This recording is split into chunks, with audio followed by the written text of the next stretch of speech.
Hey guys, it's Andrew from Cardinal Kia. In this video, I'm going to show you how to use your gas door release in the all-new 2023 Kia Sportage. I have in front of me here an EX all-wheel drive in Vesta Blue. Let's get started. Okay, so to start us off, the gas door is over here on the driver's side, and right now all of the doors to the car are currently locked. If I went ahead and pressed on the right side of the gas door, you'll see nothing is going to happen because the doors are locked.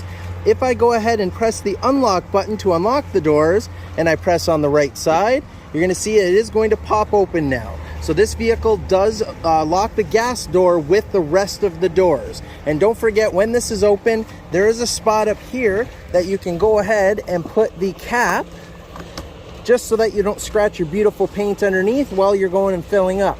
And then to go put it back on, we're just going to give it a twist to the right, and it's a single click.